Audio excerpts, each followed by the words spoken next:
Hello అందరికీ welcome to little things channel. ఇవాళ మనం చాలా హెల్దీ రెసిపీ అయిన మునగాకు పెసరపప్పు కర్రీ ఎలా చేయాలో చూద్దాం. మునగాకు డైజెషన్కి, హార్ట్ హెల్త్కి, అలాగే షుగర్ అండ్ బీపీ కంట్రోల్కి చాలా మంచిది.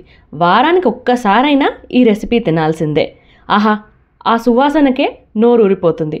ఇంకెందుకు లేటు, వీడియోలోకి వెళ్ళిపోదాం. ముందుగా మునగాకు ఆకుల్ని మంచిగా కొమ్మ నుండి ఒలుచుకొని వాటర్తో క్లీన్ చేసుకోవాలి. ఆ తర్వాత ఒక ప్యాన్ పెట్టి అందులో 2 స్పూన్ల ఆయిల్ వేసి వేడెక్కనివ్వాలి.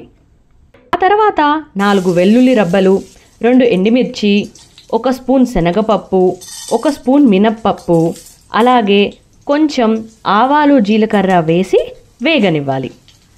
తర్వాత కొంచెం కరివేపాకు వేసి చిటపటమననివ్వాలి. ఇప్పుడు కట్ చేసుకున్న ఒక ఆనియన్ ముక్కలు యాడ్ చేసుకోవాలి. అలాగే కట్ చేసుకున్న 5 పచ్చిమిర్చి ముక్కలని కూడా యాడ్ చేసుకోవాలి.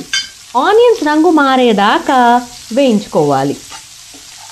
ఒక 5 నిమిషాల పాటు మూత పెట్టుకొని మధ్యలో కలుపుకుంటూ ఉండాలి. ఆనియన్స్ రంగు మారిన తర్వాత 1 గంట పాటు నానబెట్టుకున్న పెసరపప్పు యాడ్ చేసుకోవాలి. ఇప్పుడు అంతా ఒక్కసారి కలిపి పసుపు యాడ్ చేసుకొని మళ్ళీ ఇంకోసారి కలుపుకోవాలి. ఒక 2 నిమిషాల పాటు మూత పెట్టుకుంటే పెసరపప్పు మంచిగా మగ్గిపోతుంది. ఆ తర్వాత మునగాకు యాడ్ చేసుకోవాలి. మునగాకు మొత్తం కలుపుకోవాలి.